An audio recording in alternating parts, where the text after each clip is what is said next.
എല്ലാവർക്കും നമസ്കാരം. ഞാൻ ഇന്നിവിടെ സംസാരിക്കാൻ പോകുന്നത് വിദ്യാഭ്യാസത്തിലെ സാങ്കേതികവിദ്യയുടെ പങ്ക് എന്നതിനെ കുറിച്ചാണ്. ഇപ്പോൾ നമുക്കറിയാം, നമ്മുടെ ലോകം അതിവേഗമാണ് ഡിജിറ്റൽ ലോകത്തിലോട്ട് മാറിക്കൊണ്ടിരിക്കുന്നത്. അപ്പോൾ അതോടൊപ്പം നമ്മുടെ വിദ്യാഭ്യാസ രംഗത്തും ഡിജിറ്റലിൻ്റെ സ്വാധീനം വളർന്നു വരികയാണ്. ഇപ്പോൾ നമുക്കറിയാം, പണ്ടത്തെ കാലത്ത് ഒരു പുസ്തകവും അതുപോലെ തന്നെ ഒരു അധ്യാപകയും മാത്രമായിരുന്നു പഠിപ്പിച്ചുകൊണ്ടിരുന്നത്. പക്ഷേ എങ്കിൽ ഇപ്പോഴത്തെ കാലത്തോട്ട് വരികയാണെങ്കിലോ, ഇപ്പോൾ മൊബൈൽ ഫോണും ലാപ്ടോപ്പും കമ്പ്യൂട്ടറും അതുപോലെ തന്നെ കൃത്രിമ ബുദ്ധിയുമൊക്കെ കുട്ടികൾക്ക് ഒരു ടീച്ചർ പോലെ വളർന്നു വന്നിരിക്കുകയാണ്. കുട്ടികൾക്ക് എന്ത് സംശയമുണ്ടെങ്കിലും നിമിഷ നേരങ്ങൾക്കുള്ളിൽ തന്നെ ഉത്തരം പറഞ്ഞു തരുന്നു. അത് വിദ്യാർത്ഥികളിൽ വളരെയധികം വലിയ മാറ്റം തന്നെയാണ് ഉണ്ടാക്കിയിരിക്കുന്നത്. കാരണം പണ്ടത്തെ കാലത്തായിരുന്നുവെങ്കിൽ ഒരു സംശയം വരികയായിരുന്നുവെങ്കിൽ ലൈബ്രറികളിൽ മണിക്കൂറോളം പല പുസ്തകങ്ങളും വായിച്ചാൽ മാത്രമേ ആ സംശയം തീരുകയുള്ളായിരുന്നു.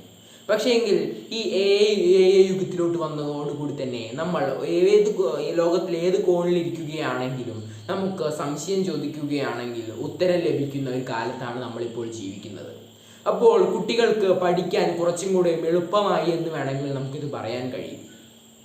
പിന്നീട് നമുക്കറിയാമല്ലോ, ഇപ്പോൾ കുട്ടികൾ ഇപ്പോൾ കമ്പ്യൂട്ടറിലൂടെയുമൊക്കെയാണ് വളർന്നു വരുന്നത്. അതുകൊണ്ട് തന്നെ കുട്ടികളുടെ സബ്ജക്റ്റ് തന്നെ IT ഒരു സബ്ജക്റ്റ് തന്നെ ഉണ്ട്, IT എന്നത്. അത് കുട്ടികൾക്ക് കൂടുതൽ കമ്പ്യൂട്ടറിനെ കുറിച്ച് അറിയാനും അങ്ങനെ പല ഉപകാരങ്ങളും ഉണ്ടാകുന്നു. അതുവരുന്നതോടുകൂടി തന്നെ പല ജോലി അവസരങ്ങളാണ് കുട്ടികൾക്ക് ഉണ്ടാകുന്നത്. പല IT മേഖലയിലും കമ്പ്യൂട്ടർ രംഗത്തും ഒക്കെ വളരെയധികം നല്ല ജോലി അവസരങ്ങൾ ഉണ്ടാകുന്നു. അപ്പോൾ ഇങ്ങനെയൊക്കെ നോക്കുകയാണെങ്കിൽ കുട്ടികൾക്ക് നല്ലൊരു ഉപകാരം തന്നെയാണ് ഈ ഡിജിറ്റൽ കാര്യങ്ങൾ നമ്മുടെ വിദ്യാഭ്യാസ കാലഘട്ടത്തിൽ വരുന്നു എന്ന് പറയുമ്പോൾ. നമുക്ക് വേറൊന്ന് നോക്കുകയാണെങ്കിൽ, കുട്ടികൾക്ക് ഇപ്പോൾ ഭാഷാ പഠനത്തിന് ഇത് ഉപയോഗിക്കാൻ കഴിയുന്നത് തന്നെയാണ്. കുട്ടികൾ ഇപ്പോൾ ഏത് ഭാഷയാണോ പഠിക്കേണ്ടത് അത് വ്യക്തമായി പറഞ്ഞു കൊടുക്കുകയാണെങ്കിൽ അത് നമ്മളെ കൃത്യമായി പഠിപ്പിച്ചു തരികയും ചെയ്യുന്നു പല AI ടൂളുകൾ.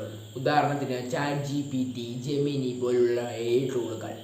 അത് നമ്മൾ എന്തെങ്കിലും തെറ്റ് വരുത്തുകയാണെങ്കിൽ അതെങ്ങനെ പറയണമെന്നും ഒക്കെ നമുക്ക് വ്യക്തമായി പറഞ്ഞു തരുന്നു. ഇപ്പോൾ ഇതിങ്ങനെയൊക്കെ നോക്കുകയാണെങ്കിൽ കുട്ടികൾക്ക് ഭാഷാ പഠനത്തിനും വളരെയധികം ഉപകാരപ്രദമാകുന്നു. അതുപോലെ തന്നെ ഇപ്പോൾ നമുക്കറിയാം, കുട്ടികൾ എന്ന് പറയുമ്പോൾ ആനിമേഷൻ അങ്ങനെ പല പരിപാടികൾ കണ്ടാണ് കുട്ടികൾ വളർന്നു വരുന്നത് എന്ന്. പക്ഷേ അതെങ്ങനെയാണെന്ന് വെച്ചാൽ, പണ്ടത്തെ കാലത്തെ കുട്ടികൾ എന്ന് പറയുമ്പോൾ അധ്യാപക പറഞ്ഞു തരുന്നത് മാത്രമായിരിക്കും കുട്ടികൾക്ക് മനസ്സിലാവുക.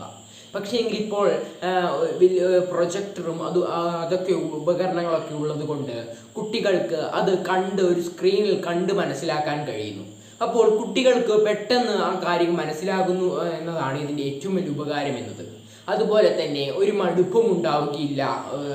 പല ആനിമേഷൻ, അത് കാർട്ടൂൺ പോലെയുള്ള വീഡിയോ പഠിക്കുന്ന കാര്യങ്ങളൊക്കെ ചേർത്തുണ്ടാക്കുകയാണെങ്കിൽ കുട്ടികൾക്ക് മടുപ്പ് വരികയുമില്ല. അപ്പോൾ കുട്ടികൾ കൂടുതൽ സമയം അതിനെ ശ്രദ്ധിച്ചിരിക്കുകയും ചെയ്യുന്നു. അപ്പോൾ കുട്ടികൾക്ക് ഇത് വളരെയധികം നല്ലൊരു കാര്യം തന്നെയാണ് ഇത് മാറുന്നത്. അല്ലാതെ പണ്ടത്തെ കാലത്തായിരുന്നുവെങ്കിൽ അധ്യാപക പറയുമ്പോൾ കുറച്ച് സമയം കഴിയുമ്പോഴേക്കും പല കുട്ടികൾക്കും ക്ഷീണം, അങ്ങനെ പല കാര്യങ്ങളും വരാറുണ്ടായിരുന്നു. ഈ ഡിജിറ്റൽ യുഗത്തിലോട്ട് വന്നുകൊണ്ട് തന്നെ കുട്ടികൾക്ക് പഠനപരമായി വളരെയധികം ഉയർച്ച തന്നെയാണ് ഉണ്ടായിക്കൊണ്ടിരിക്കുന്നത്. അതുപോലെ തന്നെ നമുക്കറിയാം, ഇപ്പോൾ കുട്ടികൾക്ക് സയൻസ് ലാബിലുമൊക്കെ പോകാൻ കഴിയില്ല എങ്കിൽ സയൻസ് ലാബ് പരമായ പല വീഡിയോകളും കണ്ട് അത് പഠിക്കാൻ കഴിയുന്നതാണ്. അതും നല്ലൊരു കാര്യം തന്നെയാണ്. കാരണം ഇപ്പോൾ ഒരു സ്കൂളിൽ ഒരു സയൻസ് ലാബ് മാത്രമേ ഉണ്ടാകാൻ സാധ്യതയുള്ളൂ.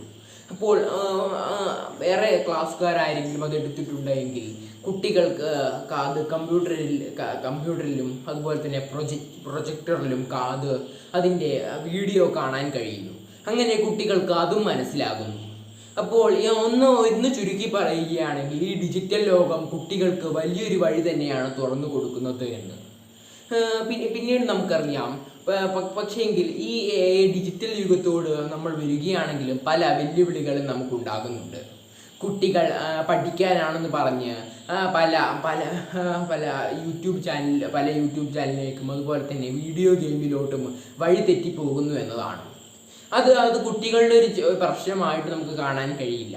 കാരണം ഒരു നോട്ടിഫിക്കേഷൻ വരുമ്പോൾ അതിൻ്റെ പിന്നാലെയായിരിക്കും കുട്ടികൾ പോവുക. അപ്പോൾ ഇങ്ങനെ ചെറിയ രീതിയിലുള്ള വെല്ലുവിളികൾ മാത്രമേ ഇതിലൂടെ ഉണ്ടാകുന്നുള്ളൂ. പിന്നീട് നമുക്ക് നമുക്ക് ChatGPT പോലുള്ള AI ടൂളൊക്കെ ഉപയോഗിക്കണമെങ്കിൽ ഇൻ്റർനെറ്റ് സൗകര്യം അത്യാവശ്യമാണ്. അപ്പോൾ ഈ ഗ്രാമപ്രദേശങ്ങൾ അങ്ങനെ ഉൾവലിഞ്ഞ പ്രദേശങ്ങളിൽ ഈ ഇൻ്റർനെറ്റ് സൗകര്യം ലഭിക്കണമെന്നില്ല. അപ്പോൾ അങ്ങനത്തെ ചില പ്രശ്നങ്ങൾ കുട്ടികൾക്കുണ്ടാകുന്നു. അതുകൊണ്ട് തന്നെ ഇപ്പോൾ എല്ലാ ഇന്ത്യയിലും ഇൻ്റർനെറ്റ് സൗകര്യം കൊണ്ടുവരാനുള്ള പ്രൊജക്റ്റും ഇപ്പോൾ നടന്നു വരികയാണ്.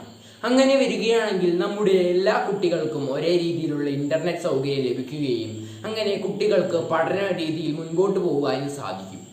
പിന്നീട് നമുക്ക് ഏത് ഗ്രാമത്തിലിരുന്ന കുട്ടികൾക്കും അതുപോലെ തന്നെ ഏത് ഉൾനാട്ടിലിരിക്കുന്ന കുട്ടികൾക്കും മികച്ച അധ്യാപകൻ്റെ ക്ലാസ് കാണാൻ കഴിയുക തന്നെ ചെയ്യും. അപ്പോൾ ഈ ഡിജിറ്റൽ യുഗം എന്ന് പറയുന്നത് കുട്ടികൾക്കും വളരെയധികം ഉപകാരം തന്നെയായി മാറിയിരിക്കുകയാണ്. നമ്മുടെ ജീവിതം എത്രമാത്രം എളുപ്പമാക്കിയതെന്ന് നമുക്കറിയാവുന്നത് തന്നെയാണ്. അതുപോലെ തന്നെ കുട്ടികളുടെ ജീവിതവും ഇപ്പോൾ എളുപ്പമായിക്കൊണ്ടിരിക്കുകയാണ്. വരും കാലങ്ങളിൽ നമുക്കറിയാം, ഇപ്പോൾ കുട്ടികൾ ബാഗിൽ 5ഉം 10ഉം പുസ്തകങ്ങൾ ചുമന്നാണ് സ്കൂളുകളിലോട്ട് പോകുന്നത്. പക്ഷേ എങ്കിൽ വരും കാലങ്ങളിൽ എന്ന് പറയുമ്പോൾ ഒരു ടാബ് മാത്രമായിരിക്കും. അതിൻ്റെ ഉള്ളിൽ എല്ലാ സബ്ജക്റ്റുകളും അതുപോലെ തന്നെ എല്ലാ സബ്ജക്റ്റിൻ്റെ നോട്ടും എല്ലാം ഉൾക്കൊള്ളുന്ന ഒരു ടാബ് മാത്രമായിരിക്കും. അങ്ങനെ കുട്ടികൾക്ക് ഭാരം ചുമക്കുന്ന ഒരു രീതി മാറുക തന്നെ ചെയ്യും. ഇത് വരികയാണെങ്കിൽ കുട്ടികൾക്ക് ഫ്രീ ആയിട്ട് ഒരു ടാബ്ലറ്റ് മാത്രം എടുത്തുകൊണ്ട് സ്കൂളിൽ പോയാൽ മതി. അപ്പോൾ ഇത്രയും പറഞ്ഞുകൊണ്ട് ഞാൻ എൻ്റെ പ്രസംഗം നിർത്തുന്നു. നന്ദി.